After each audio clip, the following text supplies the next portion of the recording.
बहुत बेसिक है, बहुत ही ज़्यादा आसान है।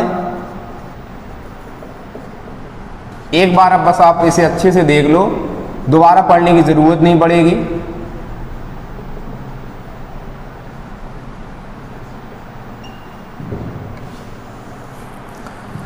तो आपको सपोज कुछ इस तरीके से एंगल दिया हुआ है, तो यदि हम इसे एंटी क्लॉकवाइज मेजर कर रहे हैं तो angle is always taken as positive.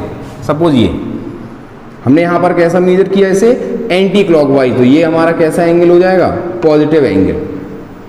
तो एक्स एक्सिस से the angles which are measured in anti clockwise sense are taken as positive, और जो क्लॉकवाइज हमारे मेजर किए जाते हैं उनको हम कन्वेंशनली कैसा लेते हैं, नेगेटिव।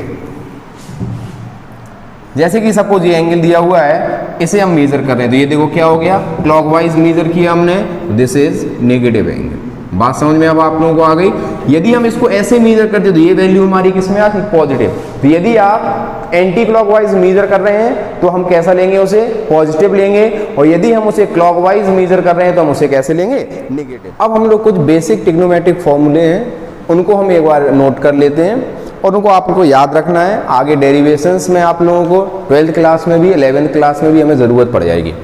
तो देखो कुछ फॉर्मूले हैं, जैसे sine square theta plus cos square theta equals to 1 plus tan square theta equals to sec square theta, 1 plus cot square theta equals to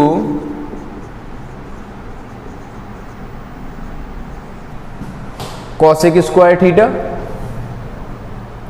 sign 2 theta is equals to 2 sine theta into cos theta, cos 2 theta is equals to, इसके तीन फॉर्मूले हैं, cos square theta minus sine square theta. दूसरा हमारा हो जाता है 2 cos square theta minus 1 और 1 माइनस 2 साइन स्क्वायर थीटा। इन फॉर्मूलों की बहुत रिक्वायरमेंट होती है।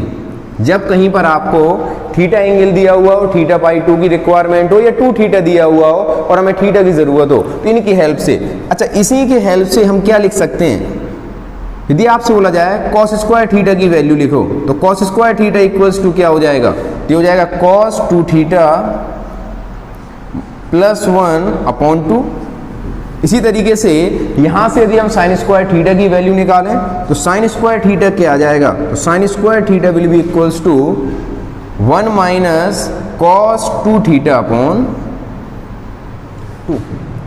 और भी कुछ फॉर्मूले हैं, जैसे आपसे बोला जाए tan a प्लस बी, तो tan a प्लस बी क्या होता है, tan a plus tan b upon 1 minus tan a into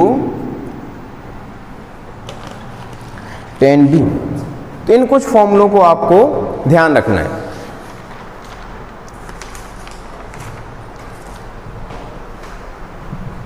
अब sine and cosine rule. Sine और कोसाइन रूल क्या होता है, हमें जब इक्विलिब्रियम ऑफ दी फोर्सेस पढ़ते हैं तब हमें साइन और कोसाइन रूल की कई बार ज़रूरत पड़ जाती है। इनके फॉर्मूलों को भी हम एक बार देख लेते हैं।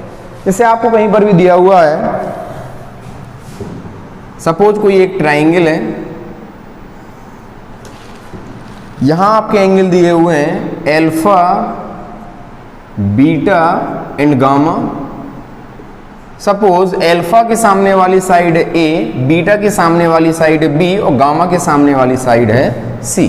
तो ये क्या हो जाता है हमारा, साइन एल्फा अपॉन उसके अपोजिट वाली साइड, तो क्या है sine alpha upon A is equals to sine beta upon B equals to